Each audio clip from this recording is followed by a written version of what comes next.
Hello दोस्तों, आज हम आपको एक सच्ची और डरावनी घटना के बारे में रूबरू करवाने जा रहे हैं। इस घटना को बीते हुए लगभग 27 साल हो चुके हैं, लेकिन आज भी लोग देर रात को बसों में सफ़र करने से डरते हैं। करीब 2 दशक से भी ज़्यादा समय से बस नंबर 375 की कहानी सुनाई जाती है। यह आज तक पुलिस और दुनिया के लिए पहेली है। ये डरावनी रात थी 14 नवंबर 1995 की, और ये कहानी शुरू होती है चीन की राजधानी बीजिंग से। हर रोज़ की तरह से रूट नंबर 375 की बस अपने निर्धारित समय पर निकल पड़ती है। बस यात्रियों से भरी हुई थी। कुछ ही किलोमीटर चलने के बाद धीरे धीरे यात्री अपने अपने बस स्टॉप पे उतरने लगे। बस पूरी तरह से खाली हो चुकी थी। अब बस में सिर्फ बस ड्राइवर और महिला कंडक्टर बचे हुए थे। सफ़र अभी लंबा था, क्योंकि और 7 स्टॉप बाकी थे। आधी रात हो चुकी थी, चारों ओर सन्नाटा था, और जिस रास्ते से बस जा रही थी वो रास्ता जंगलों से भरा पड़ा था। थोड़ी दूरी तय करने के बाद बस समर प्लेस बस स्टॉप पर रुकती है। इस बस स्टॉप पे एक ओल्ड लेडी, एक 19 साल का लड़का और एक कपल बस में चढ़ते हैं। कपल ड्राइवर के पीछे वाली सीट पर बैठ जाते हैं और लड़का साइड वाली सीट पर बैठ जाता है, और ओल्ड लेडी उसके पीछे वाली सीट पर बैठ जाती है। अब बस में कुल 6 लोग थे, 4 यात्री और 2 बस कर्मचारी, और बस दोबारा अपनी मंजिल की ओर चल रही थी। लगभग 4 स्टॉप गुजरने के बाद ड्राइवर को 2 यात्री नजर आए। उन्हें देख ड्राइवर ने पहले सोचा कि बस को ना रोका जाए, लेकिन लेडी कंडक्टर ने बताया कि यह इस रूट की लास्ट बस है, बस को रोक दो।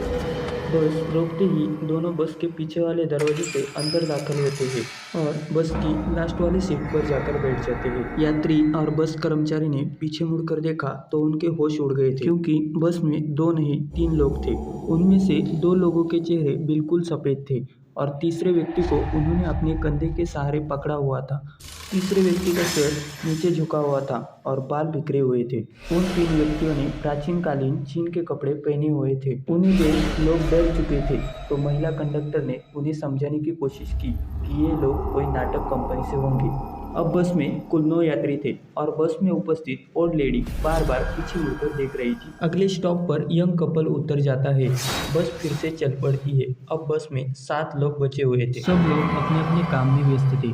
19 साल का लड़का बाहर का नज़ारा देखने में व्यस्त था, लेकिन वो ओल्ड लेडी बार बार पीछे मुड़कर देख रही थी। करीब बस 2-3 किलोमीटर जाने के बाद वो ओल्ड लेडी अचानक चिल्लाती है और अपने आगे बैठे लड़के को मारकर कहती है कि कहाँ है मेरा पर्स। उस वक्त महिला कंडक्टर उस ओल्ड लेडी को समझाती है कि वो तो तुम्हारे आगे बैठा है, उसने पर्स नहीं चुराया। लेकिन वो ओल्ड लेडी मानती नहीं और पुलिस की धमकी देने लगी और उस लड़के का कॉलर पकड़कर उसे बस से नीचे उतार देती है। उतारने के बाद वो लड़का उस लेडी औरत को समझाता है।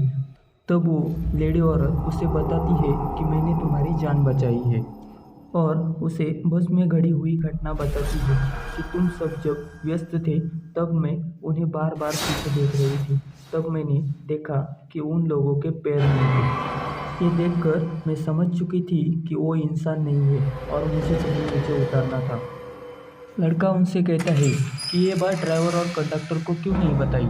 तब बूढ़ी महिला बोलती है कि उन्होंने इस बात को गंभीर रूप से नहीं लिया था, और उसके बाद वो दोनों पुलिस स्टेशन जाने के लिए निकल पड़ते हैं और पुलिस कर्मचारी को सब घटना बता देते हैं। तब पुलिस कर्मचारी इस बात पर विश्वास नहीं रखते और उन्हें घर जाने की राय दे देते हैं। अगले दिन 15 नवंबर को पुलिस को खबर मिलती है बस नंबर 375 गायब है और वो अपने स्टॉप पर नहीं पहुंची है।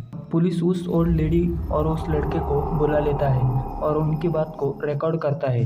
देखते ही देखते यह बात पूरी चाइना में फैल गई थी।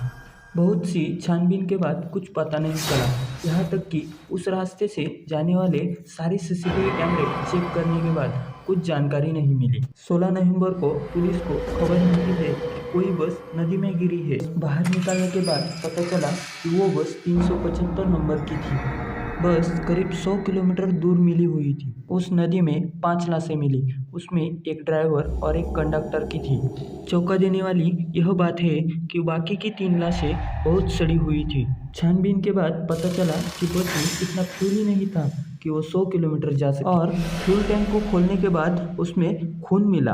यह घटना 1995 की सबसे बड़ी घटना थी। इस घटना को ग्लोबल टेंट ने अपने न्यूज़पेपर पर दिखाया था। आज तक कोई नहीं जान पाया कि वह 3 लोग कौन थे।